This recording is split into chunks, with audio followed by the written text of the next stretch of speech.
Hey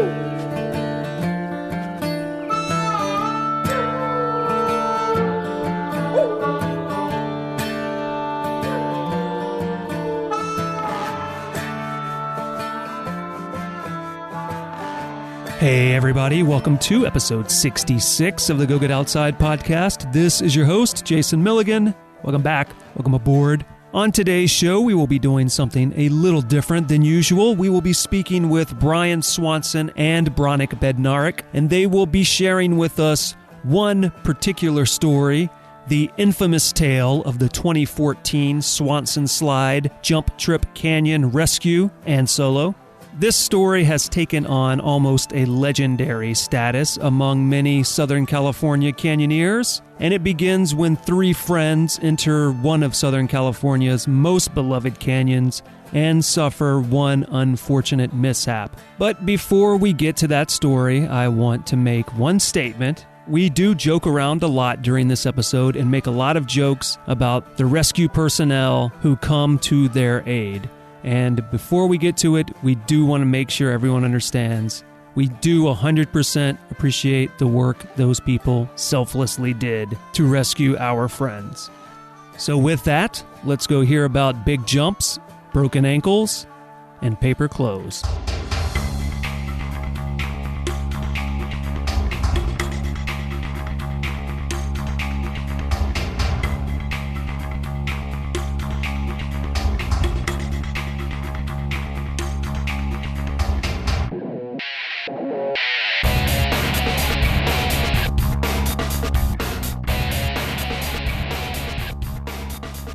Hi, I'm Bronic. I'm a canyoneer, and I work as a visual effects artist and an editor. Hi, I'm Brian. I'm a general outdoors adventure addict, and I work as an editor in the film industry. And the thing that brings us together today is an event that occurred in 2014, a tragic event for you, Brian, and a moment to shine for Bronic. I would describe it as an unfortunate incident. Not so tragic, just unfortunate for sure. So we're going to discuss what is...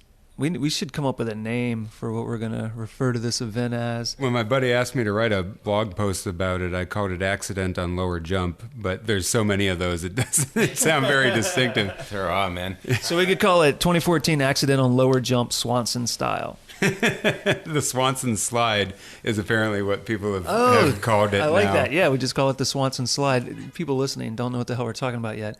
Before we get into it, we're going to talk about a situation where Brian got injured in a canyon. A person who is not with us today, Daniel, stayed behind with you, and Bronic took off to try to get help. But before we do that, do you guys want to explain to people what Jump Trip is and how it differs from other canyons? Most of your listeners are pretty familiar with canyoneering by this point. Probably so, unless this is their very first episode. Well, so canyoneering is rappelling in waterfalls, and it's awesome and a lot of fun.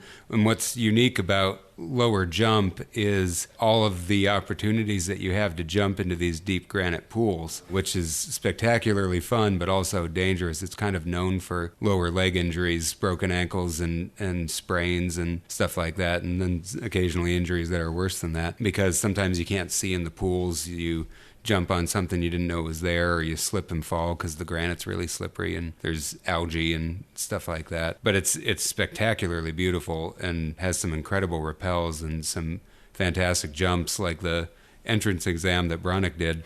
How tall was that, Bronic? It's 52 feet. Gives you a lot of exhilarating energy. That's for sure. You know, you might be the first person who ever has given a height for a jump down to the ones place. People are usually like, oh, it's about 50 feet, 40 feet. Well, I mean, it was my first season doing wet canyons and doing any canyons. Actually, it was the first year that I was doing canyons, so I was very much in awe of it. And I also respected the things that could happen to you. And we'd heard so much about jump and, you know, like if you're ready, you could do jump and stuff, because it's a spectacular canyon. But yeah, it's pretty challenging. Thank goodness there's so much information on Ropewiki. We could definitely check out, you know, how big the drop was. I was deciding whether I was going to do it or not. So I had to make sure how high it was and where I needed to do it from. And I didn't want to, you know, hit any rocks. So 52 feet. And unbeknownst to us, he was actually deciding whether or not he was going to do it while Daniel and I were pulling the rope down. And so then it ended up that he had to do it because we had already pulled the rope because I thought he had already decided.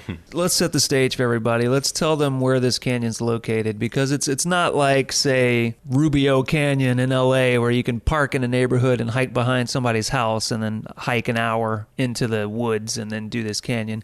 It's in the Sierra. It's off the Kings River, correct? Yeah, North Fork of the Kings River. Yeah. It's not ridiculously removed from society, but it's far enough away that if you get into trouble, it's a lot harder than it would be if you were in a canyon in LA city limits. It's far enough away that if you don't get gas at the last gas station, you may well be very close to running out of gas, which I was. And I've never had that at any other canyon, so it's definitely remote, even though it's only like, I think, 3 hours north of LA. It's like 2 hours east of Fresno on this twisty, windy road, and there's not much out there. There's basically like a very little town that services the dam there, and some campsites and stuff, and some river rafting apparently operations are out there. But yeah, there's almost nothing. It was just the three of you, right? So it was a whole weekend. That whole season, Freddie Ungo was taking me. He was doing a whole bunch of those canyons as he usually does. He was taking me along on the trips, which I was super stoked about because I didn't have to plan any of them, and I was really relatively new. So the previous weekend we'd done Big Creek. Yeah, I was just totally stoked on doing wet canyons. So he was doing a trip out there. We were supposed to be all doing it together, but there was actually too many people. I think there was like 10 or 12 people in their group. So we decided to do upper jump the day before when they did lower jump, and then we were going to switch around. They were going to do upper the next day, and we were going to do lower. But they all were too tired from doing it the day before, so they didn't. So we'd done upper the day before. Yeah, one of the things I'm glad you mentioned is that it's split in two. There's upper and lower jump. Most people do not do them in the same day. They either do just lower jump or they do upper jump one day and then lower the next day. You guys had already run upper, and then you were heading into lower, which is recognized as the longer, more technical version of the two. And I think it's the more popular one that people do. A lot of people don't do upper jump. It's like, what was it, like 5 hours, 4 hours, something like that. It was a short one. Yeah, it was pretty short. And it was really fun, but yeah, not... I think people that don't do it are missing out. It's got some really cool qualities in it. Yeah, I mean, it was pretty dry the year that we did it. Lower jump is just one of the most spectacular canyons I've ever been in. It's definitely my favorite. You three had run upper the day before. You said Freddie and his group, so they were leaving. It took them like 12 or 13 hours to get through or something. So we were a little tired, but we were super excited to do it. And with me, I was just chock full of adrenaline after doing entrance exam. So I was pretty stoked. I was shouting a lot. 52 feet. If it were 50 feet, it'd probably be pretty exciting, but at 52 entire feet. That extra 2 feet, it really makes the difference. Plus, I maybe even jumped up a little, so maybe like 52 and a half or even 53. If you can post a link on your podcast page to the video that he took of it, you can see how excited he is after he does entrance exam. He's pretty psyched. Second time I did jump, it wasn't quite as amazing as this first time. Probably in different circumstances as well. Well, at that point, it was just fun in the canyon, so yeah. So let's discuss the events of that day. So 3 of you stick around, decide to do lower jump, just the 3 of you. Yeah, and 3 is sort of what we were taught was the minimum number of people to take into a canyon, so that if one person gets injured, someone can stay with them and one person can exit for help. Yeah, and there also, there's some substantial drops in there, so you've got to bring a fair amount of rope. So I'm assuming everybody had a rope that day? Yeah. There were 2 200s, and then there was one 120. I think that's what yeah. You got about 520 feet of rope with you, 3 people. I'm assuming you start out in the morning. Yeah, super early. Because it's a long canyon, you want to get out before dark. So let's talk about how the day started and then how you ended up in the predicament that you ended up in. Well, the day started great. I mean, the entrance for lower is the same spot as the exit for upper. So we knew exactly where to go, and we had planted our car shuttle and all that stuff. And, it was a perfect day. It was this the first time through for all 3 of you? Yeah, and we were all pretty psyched about it. It was a gorgeous day, like perfect weather. It was like 80 or 90 degrees, and the water's freezing, so, you really don't get too hot. And the very first thing is entrance exam, and Daniel and I weren't interested in jumping it, so we rappelled down and checked the water, which we kind of did on all of the jumps. Like, one of us would go down first, usually me because I had the lowest jump ambitions, and like would check to make sure that the water was deep enough for the jump and stuff like that. We started pulling the rope because we just thought Bronic was a surefire go for the jump, and found out later he's like, wait, no, why are you guys pulling it? But we couldn't hear him.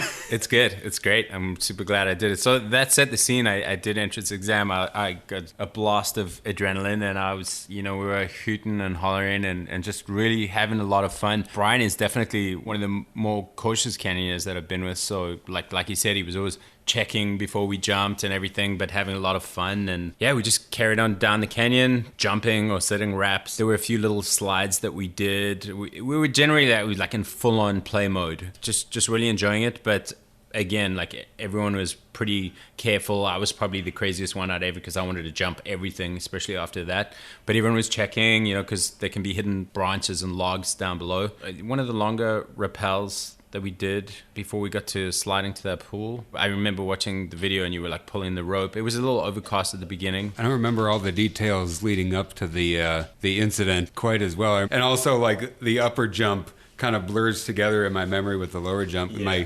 My camera had broken in upper jump, so I don't actually have any documentation of any of this. Well, pretty much we were just having a lot of fun and doing everything. And it was a little overcast at the beginning, but the sun was just starting to come out, and the canyon was just spectacular. It's really one of the most beautiful. It's like a natural paradise of rock pools just for people to play in. There was like a little short slide that we did, me and Daniel, and I remember his pack was too heavy, so he started actually going backwards instead of forwards, so it was really hilarious. I was laughing my ass off and went down.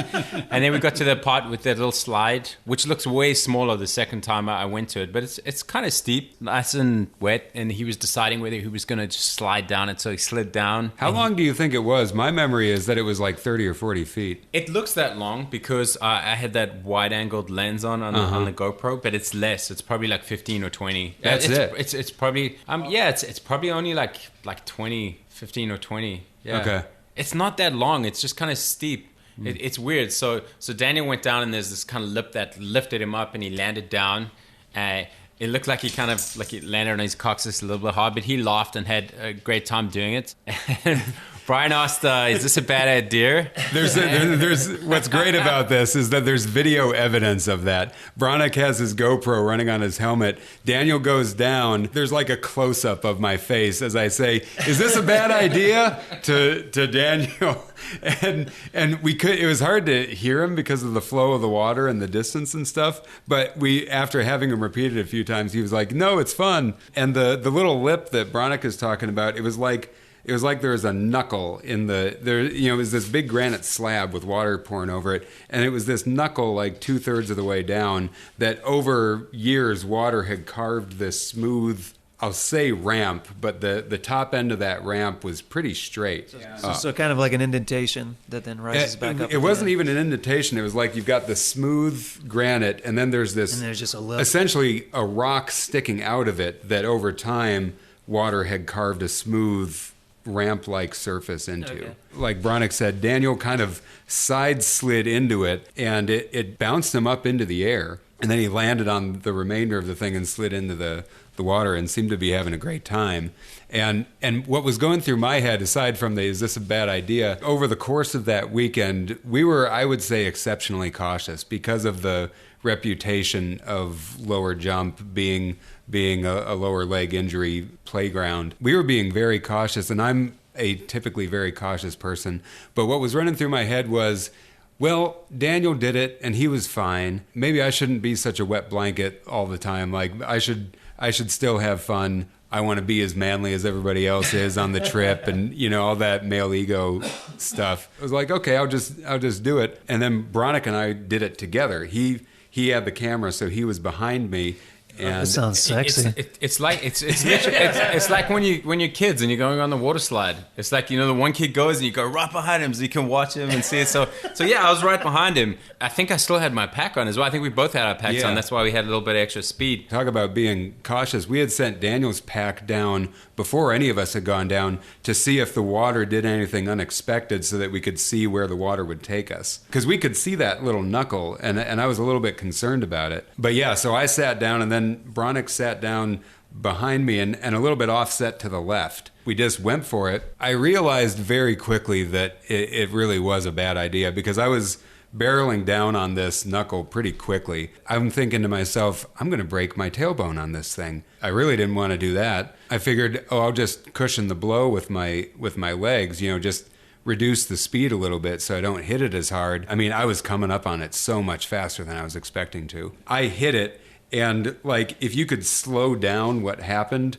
it seemed like my right leg, my right foot stopped and the rest of me kept going. In my mind, I perceived a buildup of pressure in my leg that was instantly released. Then I just kept going.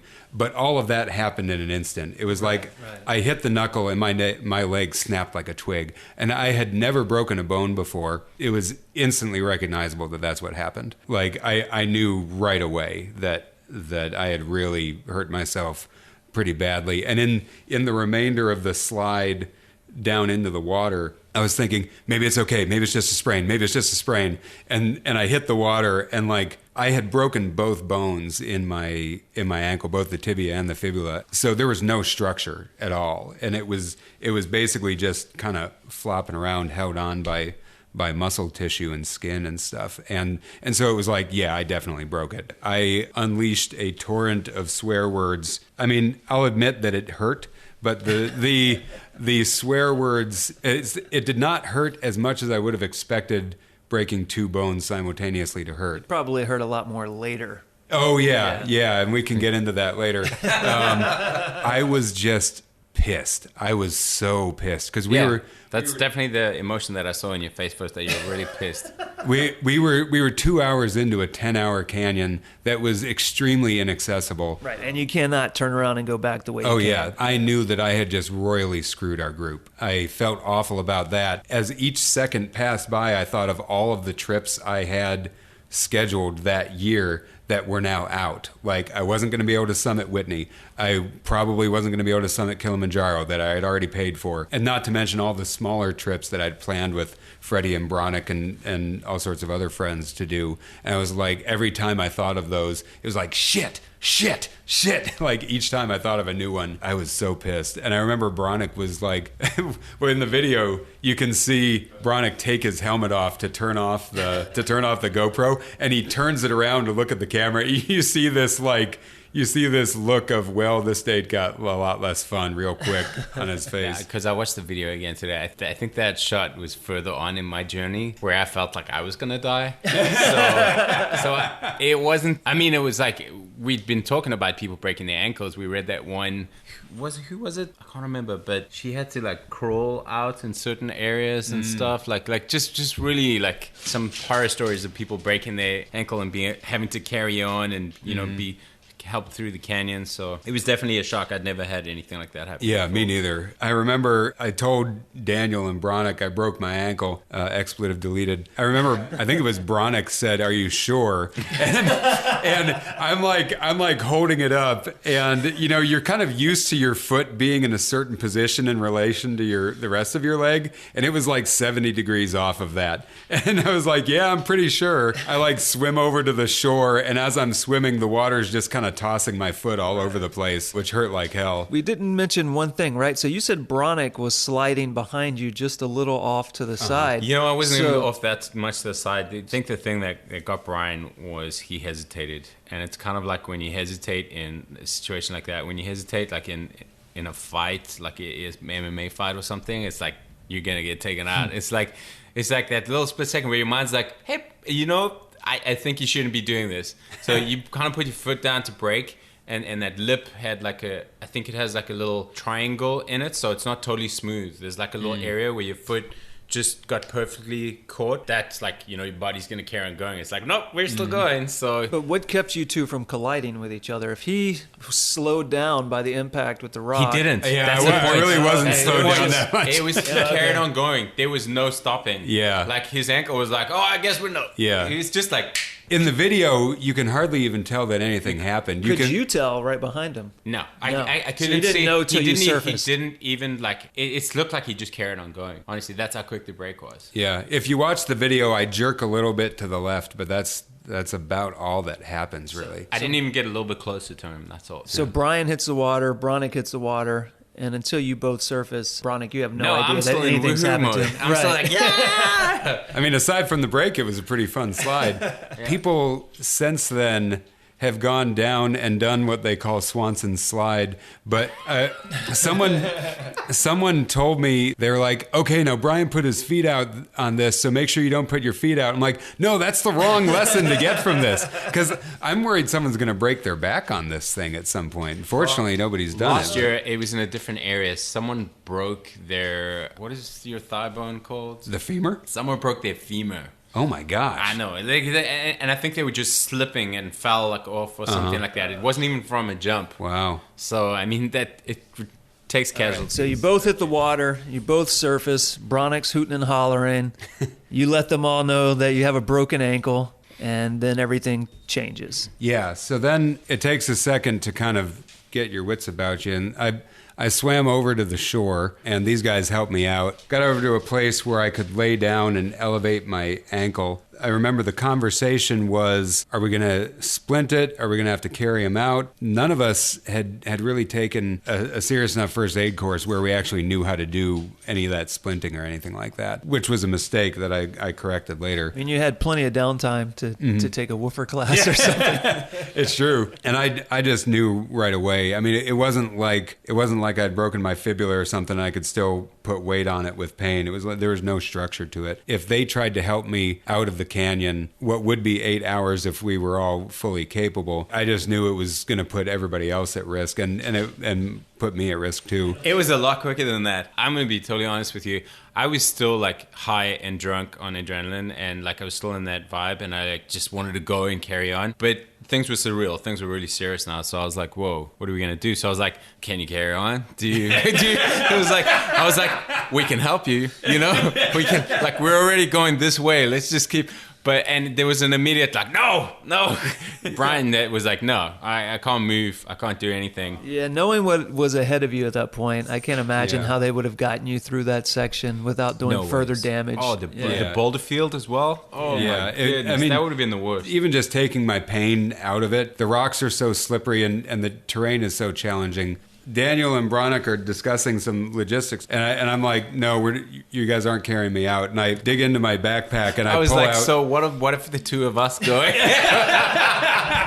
I pull out my rescue beacon. I had gotten a couple years before when I started hiking alone. Not that I'm endorsing hiking alone, kids. And I just flipped it on, told them what it was. And in our group, not many people were carrying those things. No. Basically, what this one did, it was an ACR rescue link. You turn it on, and it only does one thing. It sends a signal to search and rescue that says, I need help, I'm right here. Right. It's one of those that's sincerely just a beacon. It's not like the Spot or the Delorme devices now where you can communicate and stuff like that. Exactly. And there's advantages and disadvantages to all these different models. Two-way communication would have been very helpful. I chose that particular one because it has the strongest signal for rescue. But you actually don't know if the signal's going through. It tells you that it's transmitting, but you're in a canyon. The walls, in theory, could block the signal from getting to the satellite. I wonder if an inReach would have worked down there. It might not have, because when we were going through Po, I was using it to try and check where we were. Mm-hmm. It wasn't updating at all. I mean, I don't know. Maybe it was waiting for a satellite to come around and would have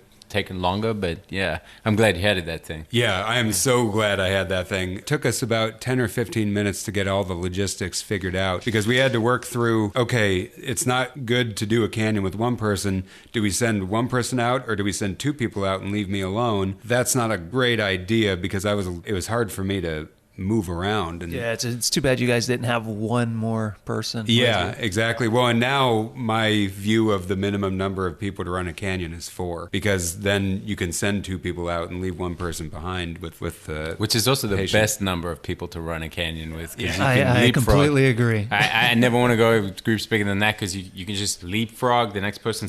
It's so much fun. We figured out that, okay, we're going to send Bronic ahead. Daniel's going to stay back with me. Poor Daniel, he was so excited to do do lower jump. And he ended up having to sit back with my broken ass. We were like, okay, so what do we do if Daniel and I get out? Like, how do we convey to Bronic that we got out? We had to figure out what to do with the cars because there was no cell phone reception. So we had to put together all these contingency plans for what to do in a zero communication environment to make sure that we knew that we were all safe. Because in theory, Daniel and I could have gotten pulled out and then we wouldn't have known what happened to Bronic. And I don't remember exactly all the details that we worked out, but I remember we had to consider all of that stuff when planning before Bronic got to go. And I seem to remember you being like, all right, I'm going to go. And like, wait, no, we need to figure out this one other part. When I was still trying to root for Daniel to come with me, that was definitely the more selfish adrenaline side of me.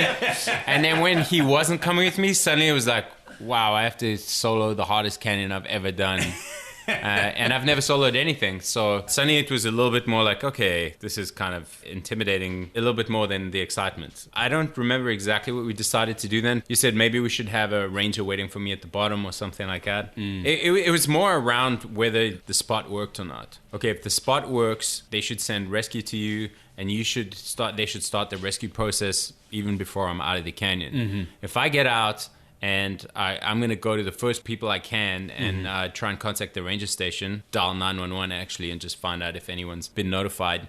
And they say no one has been found. I was going to let them know that you had to be rescued, but that you were probably going to need to spend the night in the canyon. Yeah, because of the length of time it would take Bronic to get out. It was like, okay, I really hope this beacon works because if it doesn't, we're spending the night here. Right. And we had prepared for that. You know, anytime you go out, you got to be prepared to spend the night, regardless of how simple a thing it is. So we had extra clothes and we had extra food and Daniel had a water filtration, steri pens. We would have survived over the night, but it would have been hell. It would have been cold. And we were prepared for the cold, but I think I would have run out of Advil about midnight. Interestingly enough, taking 3 Advil was enough to stave off the pain, as long as I didn't move around too much. But I would have run out by midnight, and the rest of that night would have been pretty miserable. And then what I've learned about appendage fractures since then is the chance of me getting compartment syndrome and having like a very serious medical condition where I could have lost my foot because basically we didn't know enough to take my boot off. So you just kept your boot on the whole time? Yeah, because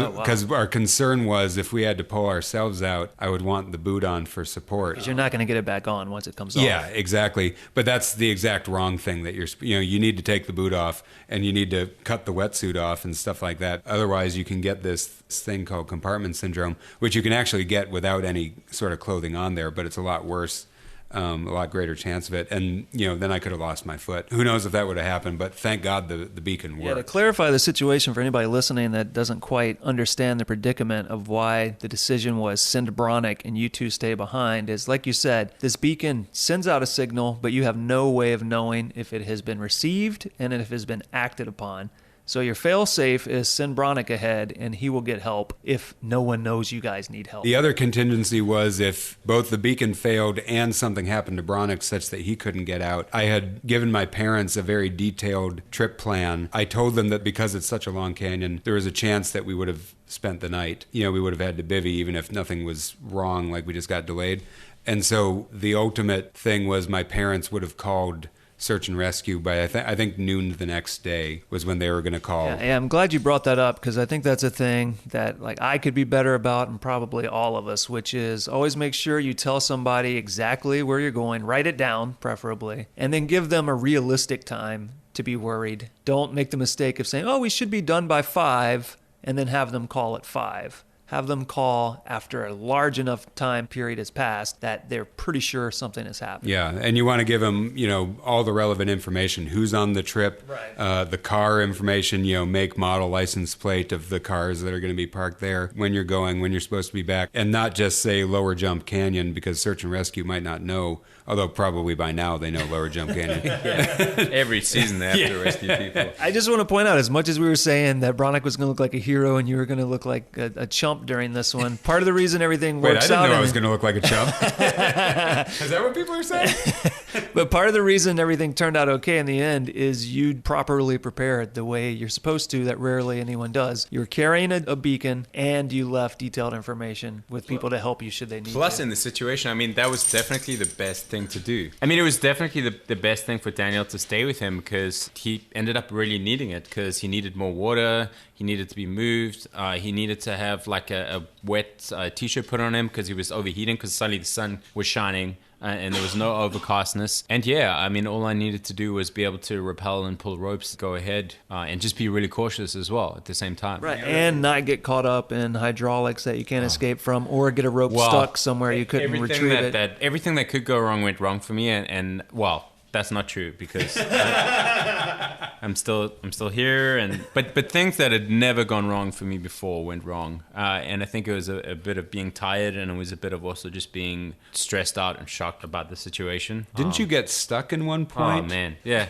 Okay, so let me start. So we finally decide, okay, what's going to happen? We decide how much rope I need, how much is the minimums. We had a 200, I had a 120. So I think we decided that that's what I would take, the 320. I think that's what it was, because I think we left the other 200 with Daniel and I. Because we needed a 150 for the waterfall. That was the longest one, and then there's another section where you can rappel now, which people didn't really rappel back then. Like I said, the first rappel that I did was the 60 or 70 foot, and then the very next one is like this big waterfall, the biggest waterfall that I've ever been in. Is that the one where you just kind of wrap straight down the middle and you just get pummeled by the water? Yeah, I mean, if there's not too much water, there's a redirect, but I didn't even know about a redirect, and I didn't have enough rope. And anyway, so what I did first of all was I definitely had enough rope to pull, but I was pretty overcautious. I left extra rope on the rappel side, so I made sure that I got down, and a little bit less on the pull side.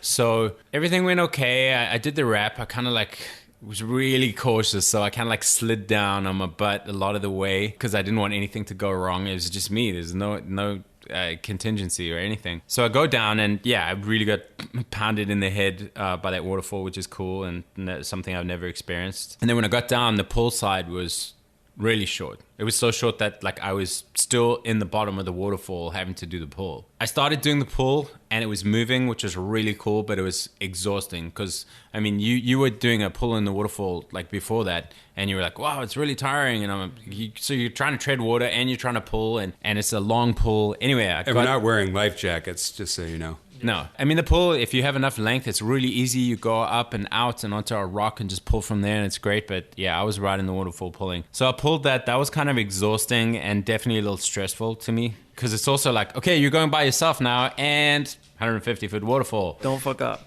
Yeah, pretty much. So it went from full-on yoo-hoo to please, I don't want to die, you know? So I was so happy when I pulled that whole thing and finished, that kind of really tiring pull, that I was like, yeah, now I'm going to go and I'm going to try to have some fun. So I started going and jumping into little few pools and I didn't pay attention because I go by the flow, not necessarily by the beta. And the beta was saying that there's one part you have to stay to the right. So you go up on the rock and then there's a chains with a rappel. And it's either an 80-foot jump that you can do apparently, and people have done, which I haven't done yet, so I'm interested to 80-foot jump. Go back to jump and try it. Yeah, that seems like a recipe for potential exactly. disaster. 80 feet. So there's that one, but anyway, so I was so happy that I just carried on going, and I went down into the pool next to it. Really tired from that pull and still stressed out. So everything I tried to do, I couldn't get out of it. When I went back on the next trip with my friends, Jeff Sue was there as well. He's like, "Is this where you're stuck?" I'm like, "Yeah." He just walked straight up out of it, just with some special 5'10" grip on his shoes, and then I did it as well, and I'm like, oh. I tried that. I think maybe because I was bogged down with all the ropes, and you couldn't throw the ropes up and put them or anything. Plus, being really stressed and tight. You also are probably a little scared to throw ropes too far ahead of you for fear you'd lose them. Yeah, if I lost one, then I would not be stuck. Point of no return, and I couldn't get back. So there's all these things. So I get down to this pool, and there's absolutely nowhere to build an anchor. There's a really cool waterfall. It's not straight down. There's it's almost like a 2-stage because you go down and then there's a whole bunch of rocks. I was looking for a place to find an anchor, and I couldn't do anything. And I was so happy that in my class with Klaus, because you could do an anchor at the end of the class and stuff, what I did was a knot chuck. And I saw how it worked, and I trusted in how it worked, and I'd done it, and I'd like tugged on it, so I knew how it went. So thank goodness that was still in my head. So I had webbing and everything. So eventually I decided that I was going to make a knot chuck, and I was probably in that pool for like about half an hour, 45 minutes. Jeez, you must have been freezing. Yeah, for anybody that doesn't know what a knot chuck is, it's just a piece of webbing or a piece of cord with a knot tied in it, and you shove that knot into a crack or some sort of constriction, and that becomes your anchor. The knot kind of forms a triangle. So if you put it in the right way and pull it, it wedges further in, and if you put it in the wrong way, it starts pulling out. Thank goodness I knew that as well. I could get out of the pool, so it wasn't too much that. I could get out and I could look around, but I just couldn't get out of this bowl area that it was in. I tried to climb up on the one side, and I felt like I was going to fall. I tried to climb up on the side that me and Jeff walked out of straight away, and it just wasn't happening. I made the anchor, and I put the rope in there, and I kind of said a few little prayers, and I rappelled straight into the mouth of the waterfall there. Because I didn't want anything to go wrong, I went as smooth and as fast as I could. I didn't want to load the anchor or anything, but I didn't want to be on there for a long time. So I went smooth, and I went straight down, and it dropped me off underneath the waterfall in this little cave area. So not only did I feel like I was potentially could die when I went over that lip, I land in this beautiful little cave, all these green, almost like 4-leaf clovers or moss or something everywhere. It's like this emerald, beautiful little cave. And I was just like singing many hallelujahs. It was like from like feeling like I was going to die to just being in this beautiful area. And you actually see in the video, I take my helmet off saying, thank goodness I didn't die. And then I go further down over the rocks, and I'm just super happy. It was real, like I'll never forget that day, seriously, especially being a noob. I got out, I pulled that rope. I was just exhilarated that I had not gotten stuck as well, because I was really pissed off at first that I got stuck. I was like, I'm supposed to be helping someone, and here I am just because I was charging ahead, allowing myself to enjoy myself for a few seconds, and I go this wrong way. Carried on with the rest of the canyon, and then right at the end, I was going through the boulder field, and I think there's a little like 15-foot rappel that you have to do, and there was a repeat and everything there, and I've never stuck a rope. Since that day, I've never stuck a rope as well. So I rappelled down on my like little 120. It's 15 feet. I pull a rope and I get stuck. And it wasn't even a knot or anything. It's like the rope is just wedged in this crack. F this. I am not gonna lose my rope as well. I'm not losing a rope as well. I found a way to like climb up and wedge up. It's really stupid, but I was gonna take the challenge and do it. So I climbed up, and I managed to climb up almost like 10 feet and then get the thing out and then lower myself down and get out. I did that. And then I took a slightly wrong turn by that two-stage waterfall, the one that people normally rappel now. So I went a bit bushwhacking for a while, and then went back in, did the whole boulder field, and I was pretty tired. So I got towards the end to where the reservoir is. I'd read the one thing that you have to just carry on down and swim across the river there. Except now that you exit on the boulders on the side to the left. So I carried on going there, went down, went the hardest way as well. You got to swim across this river, which is kind of washing you down, and I'm tired. I'm really beat up now, so like tired. Almost. Is it still daylight? Or Still daylight, okay. Yeah. Get across eventually to this river, and there's like a whole bunch of like blueberries and thorns and stuff. So I'm kind of like crawling across the blueberries and thorns, and then there's all mud. So I'm just covered in like mud up at the top. Climb up to the top where the sheriff was waiting for me. He's like, "Oh, you made it out the canyon. Could you please give me your ID and stuff like that?" So I'm like, "Yeah, here, this is my name and this is my ID and all that stuff." I didn't have my ID with me, but anyway, I just told him all my information and where I lived and stuff. Did he really think like you just had an ID? I don't know. But like easily accessible, Yeah. you know? And I asked him, I was like, "Okay, did you guys rescue Brian?" He's like, "Yeah, he got rescued. They taken him off to the hospital." And I was like, so happy. Spoiler alert. But at the same time, really exhilarated. Go to the car that Daniel had given me the keys to, because his car was parked down at the bottom. It's a shuttle. So I open the trunk and I'm like, "Oh, you've made it." And I'm like taking off my shoes and putting stuff in the trunk and just like really enjoying it. And I closed the trunk and I'm like, "Where are the keys? Where are the keys?" Eventually, I had just thrown the keys on the ground next to the car. So I find them after cursing myself and getting really mad. I find the keys. And I'm like, "Oh my God, I got the keys." So I've like really taken a lot of knocks. So I get in the car and I turn the keys and it won't start. And I'm like, what's going on? What's going on? It's a stick. I drive automatic, but like in South Africa, you have to learn how to drive on a stick. So I'm like, okay, like I know how to drive a stick. What's going on? Like I have my foot on the clutch and everything, and like it's in neutral. I'm starting, won't. And some cars you have to put your foot on the brake, and some cars you don't. You had to put your foot on the brake. So I really was at a point where where I was like almost gonna cry, like because everything was like going against me. Rope stuck, the keys, and then eventually I put my foot on the brake and started, and the car started, and I was like, wow, today has been a very hard, challenging day. Was the sheriff still there, or did he take off? No, he took off. He's like, all right, you look like you're fine. Like, I'm out of here. You got a car, you got keys, I'm out of here. I drove up to where everyone else was, and I saw two rangers waiting. They'd been speaking to you guys on walkie. Sorry, I didn't, spoiler alert. But Daniel wasn't even out yet. They hadn't like hiked back out yet. Yeah, so while all this is happening and you and Daniel are back leaving your boots on and not cutting off your wetsuit, what happened from there? Yeah, back at the ranch, Bronic takes off, and I look at Daniel, I'm like, you have a deck of cards? Because I'm thinking, like, from reading other stories about rescues, I'm thinking, like, we've got it probably 5 hours till we even find out if this beacon was working. We were just kind of sitting there trying to figure out what to do with the boredom. Daniel put himself to use, and he took our remaining rope and used it to spell out SOS on one of the rocks. We just kind of like dozed there for a while, and we chatted and stuff like that, but it was really boring. What a change from immediate nonstop excitement to just sitting still doing nothing for hours, knowing you can't go do all the excitement that's right ahead of you. What it made me realize is, like, the deck of cards thing was a joke, but when you're in a situation like that, you're not really sure what's going to happen with your foot and all that kind of stuff, and you're not really sure when people are like, am I going to spend the night? Having something small to like take your mind off of things is a pretty valuable first aid tool. Like, just from the mental first aid side of things. Would you call a deck of cards the 11th essential? No? My 11th essential is that rescue beacon. Maybe it would be 12 or 13. Can I count Bronic as one of the essentials? I don't know. He's moving to Vancouver, so probably not. We were laying there, and what ended up happening is the sound of the water rushing through the canyon was playing tricks with our heads. Daniel and I both were like, wait, did you hear a plane?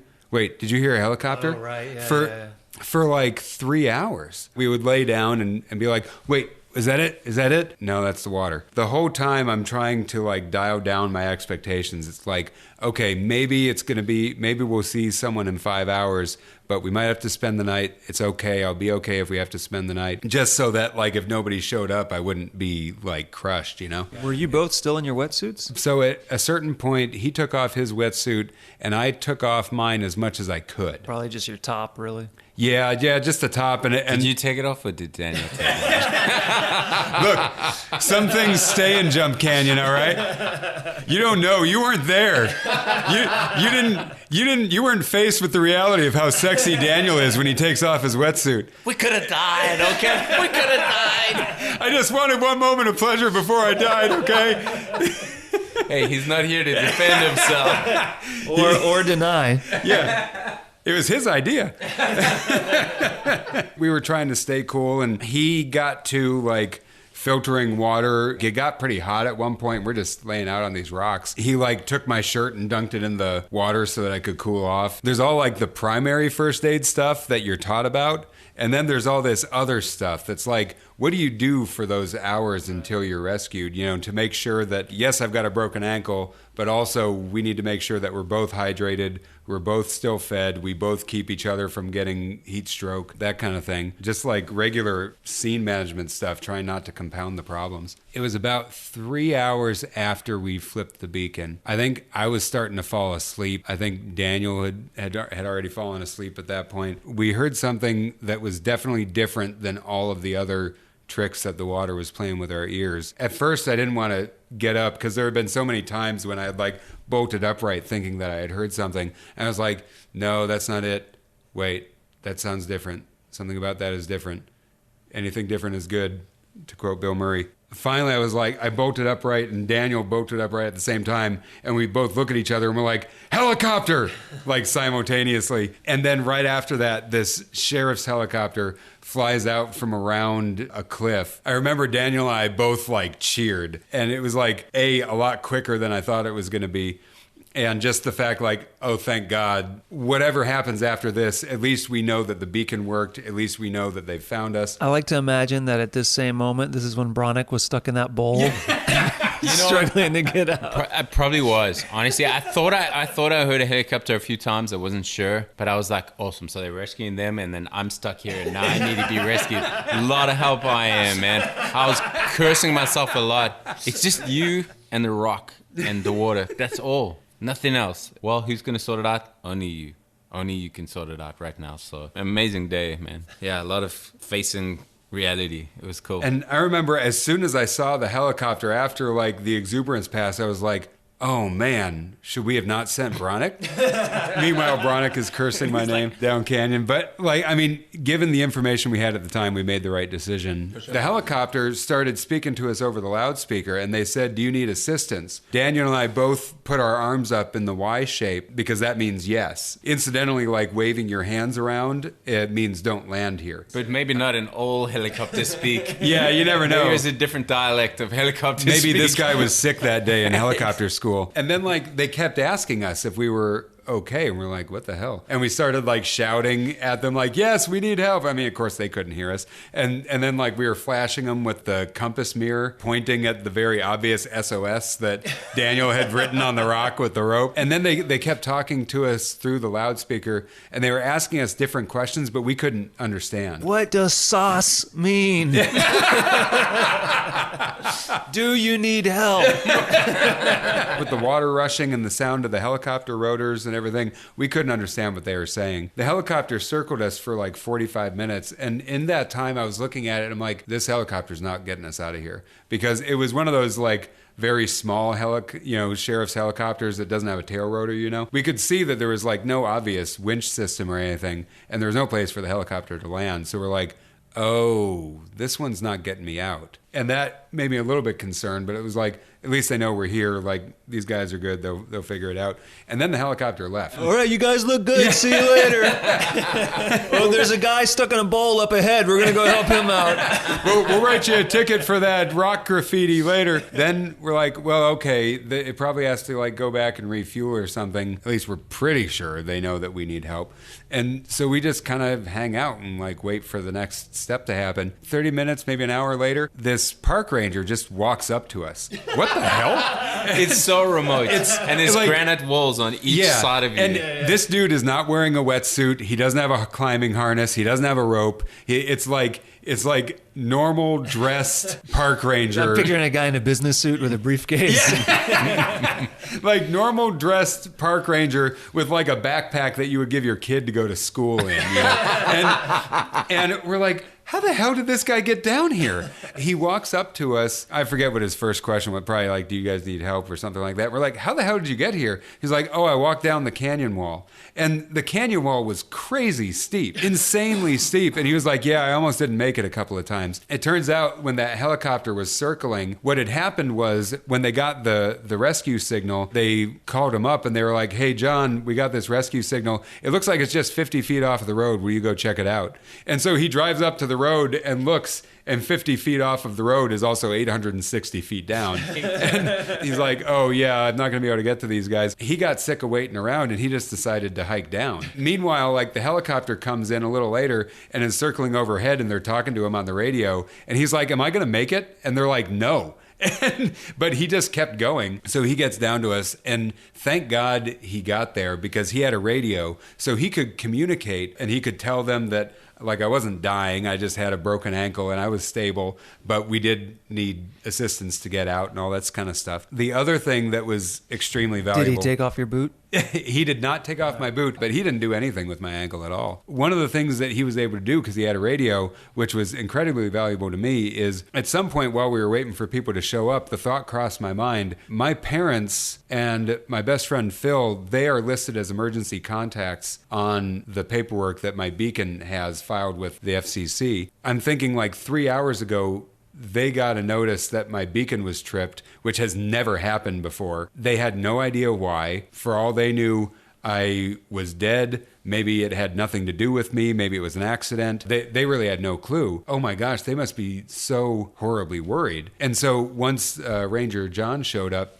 I was able to say, hey, can you radio them and communicate to my parents that I'm okay? Because he had let us know that they had called my parents to get the trip plan and all that kind of stuff. And so he was able to communicate to them that, yes, Brian's fine, he has a broken ankle, but we're going to get him out, that kind of thing. Then he started telling us what they were going to do to get us out. Basically, there were two options. One, they were going to get a helicopter in to pull me out. The particulars for getting a helicopter in there were pretty strenuous. We were up at like 4,000 or 5,000 feet, which to me didn't seem that high, but I guess if you're a helicopter pilot, that's kind of high. The canyon walls were narrow, and it was pretty windy, and it was getting windier the later the day got. They were going to bring in a helicopter to try to pull me out, but there was a chance it wasn't going to work.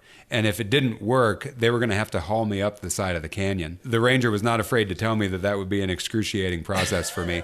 So he was like, I really hope the helicopter thing works. This guy sounds great. He's like, oh, yeah, I mean, I just climbed down that wall. Almost died a few times. I thought they were going to need to rescue me, too. And by the way, the helicopter, might not work. If it doesn't, it's going to really suck for you. So let's hope that works out. He was pretty cool, though. He was a really, really cool guy, man. Yeah, he really actually, cool. I'm making a bunch of jokes, but he actually was really cool. And he was exceptionally helpful and a very calming presence. It was just helpful for him to be able to communicate clearly what was happening. And it turns out Fresno has they call him a hoist ship, one of these helicopters that has a winch on it, big rope cable system to pull us up. But it was down for maintenance, so they had to call in a helicopter from Paso Robles, a hell of a long way away from Fresno. Anyway, he was telling us that once it gets here, they're going to do a pass and see if the wind conditions are okay to get you out. And if they are, then they're going to try it. They'll try it once or twice, and if it doesn't work, then we're going to have to get you out another way. Daniel and I had all of our stuff spread all over these rocks, and he was like, when the helicopter comes in, there's going to be a tremendous amount of wind, so you need to pack all your stuff up. I would say 6, maybe 7 hours after we flipped the beacon, the hoist ship comes in. And so we had packed up all our stuff, and he wasn't kidding about that wind. The helicopter comes in, and it's probably 100, maybe 200 feet off of the deck, and it's kicking up so much wind that we all have to cover our faces because rocks and twigs are just pelting us. Daniel at one point yells, "Brian!" And he points, and my backpack, which at this point probably weighed 20 or 30 pounds, was blowing away. And so I had to reach over and grab it. The helicopter lowers down. I think his name was Tony, a sheriff or highway patrol. He was with highway patrol. None of these guys do anything about the ankle. And then the helicopter flies away. He unhooks. Helicopter flies away, and he gets me hooked into this thing called a screamer suit, which kind of reminds me of a giant diaper. But it's basically a big harness with a bunch of safety points on it and stuff. And the helicopter comes back in, and they lower the winch. He hooks me in. It hauls me off. It really made me learn a lot about helicopters because it could only take one of us. It only had the weight ratings to take one of us. It hauls me up, and I really wish that my camera didn't break the day before because it was pretty awesome getting hauled out by this thing. It pulls me up to the helicopter. There's another highway patrol guy in there who pulls me in and tries to pull me in inside, but there isn't enough room to pull me inside, so my legs are hanging out of the helicopter, just kind of dangling there. They just flew me 5 minutes away to this helipad where there was an ambulance waiting. Meanwhile, the wind is just taking my foot and throwing it around like a ball on a string. And it hurts so bad. You're like, can you turn me around and let my head dangle out instead? But I was like, it's okay. This is only going to last 5 minutes. I can deal with it. They set down by the ambulance, and they get me out into the ambulance. The guy wants to cut off my wetsuit. It was like a brand new wetsuit, but it was like, there's no way this thing's coming off. Of course. Yeah, there's just no way. For some reason, I had the dumb idea that maybe they can just cut it off at the knee and I can turn it into a spring suit or something. And the paramedic was like, I don't think that's such a good idea. I think we should just cut it all the way off. He's like, look, dumbass, do you want us to fix your ankle or what? It's like, do you know how much this ambulance ride is going to cost compared to this wetsuit? I wasn't thinking clearly for a number of reasons. Well, okay, we'll try it, but I don't think it's going to work. So he obliged me. And just barely starts to pull the wider part of the wetsuit off. Oh, and one important detail is he took my boot off, which I thought was going to hurt like hell, but it actually felt really good. When you like crack one of your joints and it kind of feels good, like that's what it felt like. It was like, oh, well, that wasn't so bad. Maybe getting this wetsuit off won't be that big of a deal.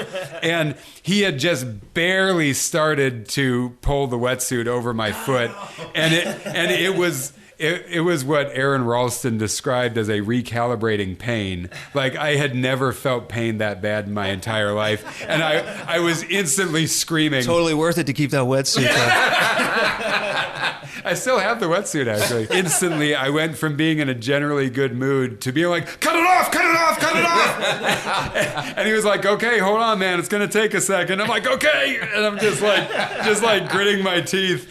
And I mean, he cut it off, and thank God he did. Then they drove me 2 hours along this winding road back to Fresno, to the emergency room in Fresno. And they had your feet hanging out the back of the ambulance, just flopping around. They're using my leg as a ping pong net. Every single person in the rescue was incredibly professional and incredibly good at their job. I've been cracking a lot of jokes, but I'm so grateful for like everything they did, and for them realistically putting themselves at quite a lot of risk to come and get me. Especially that one guy. Especially that one guy that Daniel apparently had the topo. You guys had the topo, and Daniel had like plotted out his little escape route that they could hike back out because they couldn't get the helicopter as well. So they actually hiked back out.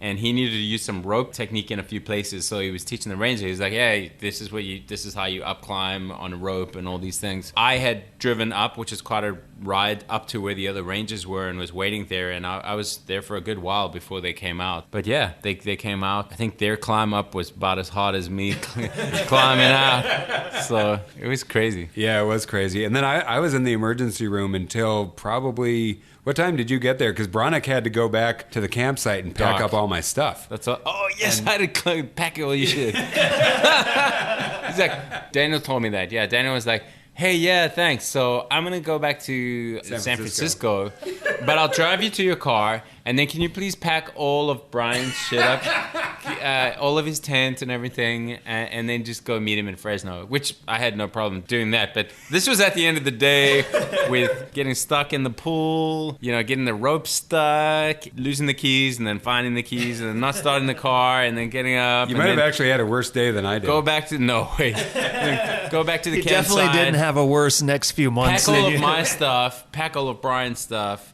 put it in the car, and thank goodness we had gotten gas, so I didn't have to run out of gas then. I ran out of gas the day before.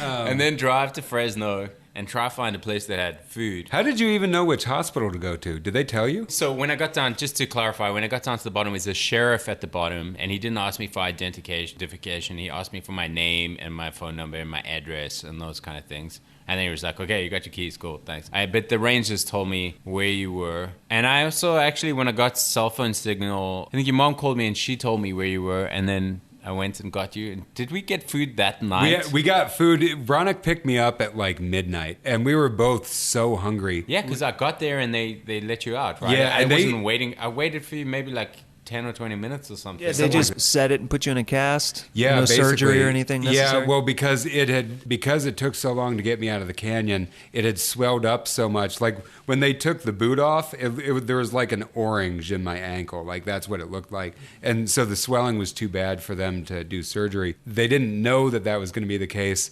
so they wouldn't let me have any food or water. I think they hydrated me, like, with an IV, but by the time we got out of he picked me up, we were both so hungry. We went to Denny's. And the really funny thing was, I'm imagining you're still covered in mud too. Oh yeah, we're all filthy. I haven't showered or anything. I'm covered in mud. I get blueberries like hanging in my hair. Like, I was filthy too, and they had cut me out of the wetsuit, and I was just laying in the hospital in my underwear. I seem to remember a gown. Didn't you have a gown? Well, so when you came to pick me up, they gave me paper clothing. Yes. They gave me paper clothing so that I could leave the hospital in something, and I'm like sitting in Denny's in the paper clothing. And just all of us are just filthy. I'm so tired, but I'm so happy to be alive, and give me food right now. And I get my phone for the first time in 15 hours, and I have like 3 text messages, an email, and a voicemail from my boss. The important thing to note is I had finished work the day before we went on this trip. Like I work in television, so we had gone on hiatus, but there was still like a small group of people left at work that were doing some other things. My boss wanted me to come in the next day to work. The other editor, poor Molly, her grandfather had died and she couldn't stay to do the work. It's like midnight and I call my boss. I'm like, hey, so I just broke my ankle. I'm in Fresno. I'm not going to be back. Like, we're staying here tonight. Maybe I can come in Tuesday? And at this point, I'd never broken a bone before. I didn't realize what a big deal it was going to be. I was like, I've got to get surgery at some point, but maybe I can come in Tuesday. And she was like, are you sure you can't come in tomorrow? That's TV. We go You're back. like, sure, I'll show up in my mud-covered paper clothes. We go and get this hotel, and we just wanted to like get like the cheapest hotel possible. So we go to this Motel 6 in a pretty bad neighborhood in Fresno. I just took my wetsuit off and I left it under the car. I didn't even care. I'm like, no one's gonna steal this, and if they do, they're seriously gonna regret it. I was like, why don't you park the car, like just drop me off out front, and I'll like crutch in, and because I was like, I'll pay for You're the still hotel. in the paper clothes, right? I'm still in the paper clothes. I'm still filthy, and I crutch inside while he's parking the car and getting all the bags out. And there's bulletproof glass in front of the like concierge window, if you could even call it a concierge. You know, by this point it's like 1 a.m, and I'm wearing paper clothes and filthy, and I'm like, hey, can I get a room for the night? And she's like, it's this like older woman. You could just tell that like I'm not what she wanted to walk in at that moment. And she's like, Are you unmanned? yeah. She's like, do you want 1 bed or 2? And I'm like, 2 beds. And she's like, now you know that's $89. And you could just tell she's like, this guy escaped from a mental ward. There's no way he can afford an $89 hotel room. You're like, it's okay, I have a friend outside, he's rich. Oh, man. I was like, yeah, sure. Bronic went to sleep, and I figured out how to shower when I couldn't stand on a leg while also keeping the thing dry. I was like, dude, I've done this much this day. I'm not helping you shower. I mean, the offer was open. For some reason, Bronic didn't take it. I'm like, I don't share. I heard what happened with you and Daniel. So what was the aftermath? What was the final damage? I broke both the tibia and the fibula. Those 2 bumps in your ankle. Feel your ankle. There's those 2 bumps on either side. Basically, I broke those off. I got surgery that Thursday. It was 2 or 3 months before I was walking again. In addition to thanking like Bronic and Daniel and all of the rescue professionals that helped us out, I also have to like thank my friends and family who really went out of their way to help me during that time. Like, it was my right ankle. I couldn't drive. People were driving me around. My mom came out like to help me out with things several times. And it made me really realize the cost of my adventurous lifestyle. When something like this happens, I'm not the only one that suffers for it. So I really have to thank everyone that helped me out so much. My best friends and my family and my coworkers who would help drive me around and stuff like that. So yeah, I've got to be really grateful for that. And I did obviously miss Whitney, and I missed Kilimanjaro. The ambulance crew was like, yeah, you're going to be out for a year. I was back in the canyons within 8 months, I think. Bronic was like, oh, I'm busy that weekend. Yeah, surprisingly, Bronic and Daniel didn't want to go canyoneering with me anymore. I don't know Which one did you do? You know, I don't remember what the first one was. The first one might have been a night one with Alden. That's not a wise first canyon to do. I mean, Ditch Ricky, it probably was like, had like 3 20-foot rappels or something.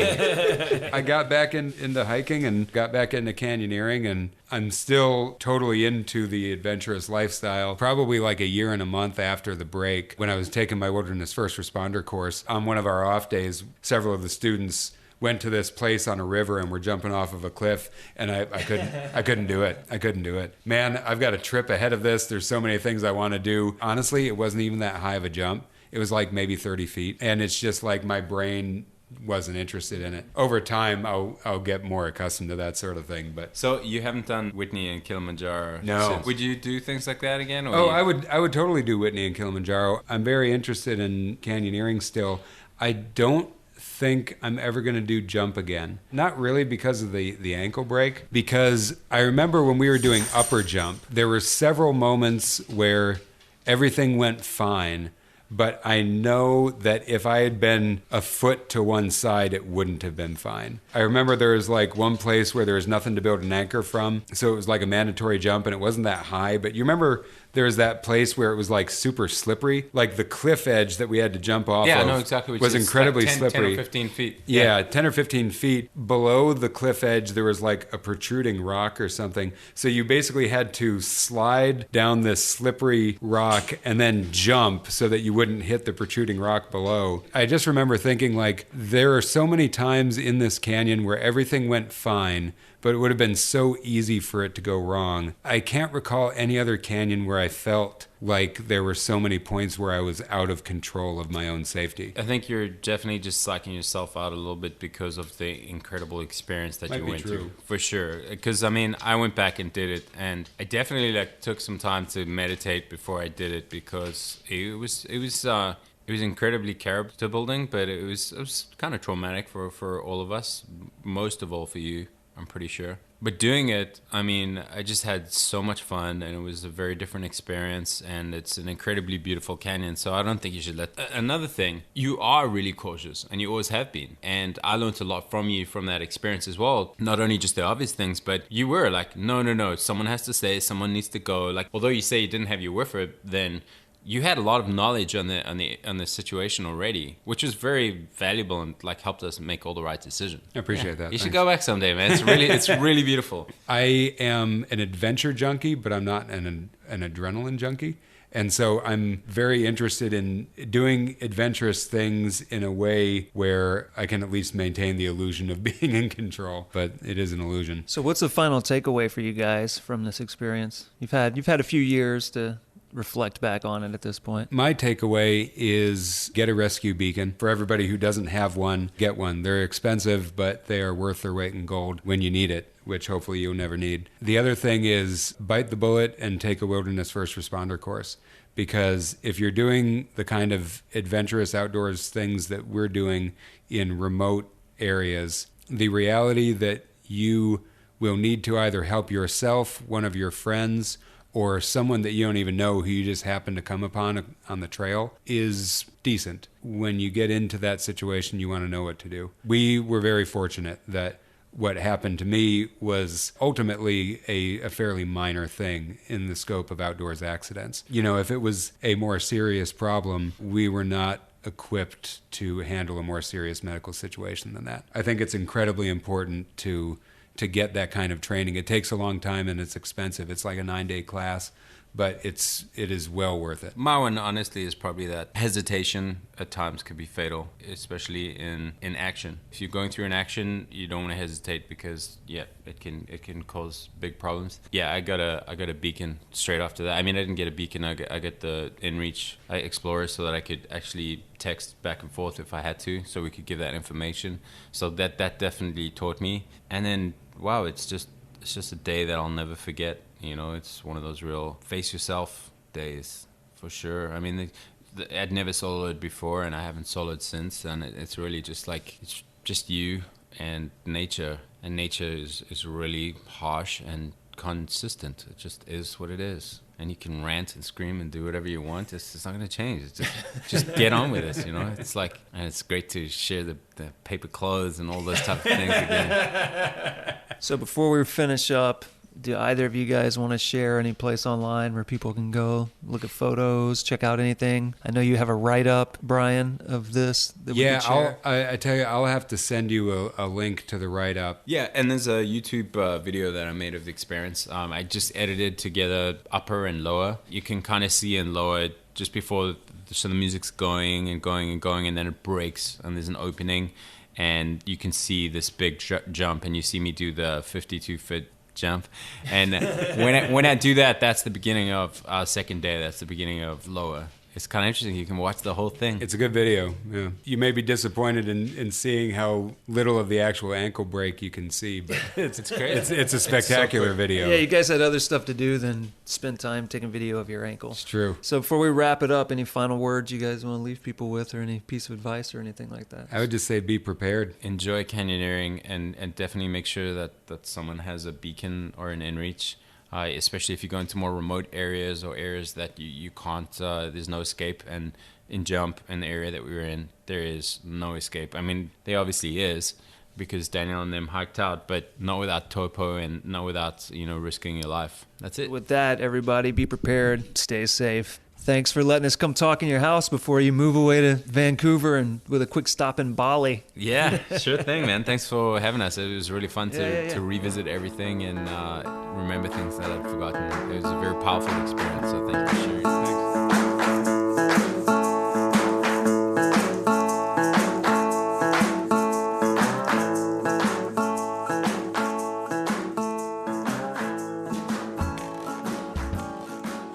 Hopefully this episode can function as a reminder to all of you listening and to myself to make sure before we embark on any activity, we share the plans with someone who is not going to be with us, who can contact authorities in case of emergency, and a reminder to carry emergency devices, or at least an emergency device in your group. Without their beacon, this episode could have been focused on a much different type of story. And if you haven't had enough of this story yet, then now would be a great time to go to our website, gogetoutside.com/podcast. Look for this, episode 66, Jump Trip Rescue. And there you will find a number of photographs of our two heroes in action back in 2014, around the time of this story, although not from within Jump Canyon, since they did not have a functioning camera. And you will also find links, a link to Brian's write-up of this event, and a link to Bronic's GoPro video if you want to experience Jump Canyon from the safety of your internet machine. And while you are experiencing that through the safety of digital technology, how about using that same digital technology to get in touch with us here at the show? We are lonely, lonely people who need friends and validation. Send us a message. Go at butcherbirdstudios.com, or if you'd prefer, give us a call or text 818-925-0106. And please go to your podcast purveyor of choice. Subscribe, rate, and review the show. And if you would, share it with someone who wants to hear a story about paper clothes. This episode of the Go Get Outside podcast was produced, recorded, and edited by me, your host, Jason Milligan. Additional help was provided by Griffin Davis. And, as always, it has been brought to you by Butcher Bird Studios. Next time on the show, we learn about rewilding and carbon offsets by planting trees with Mossy Earth and Matt Davies. Come back April 1st and learn all about Mossy Earth. See you then.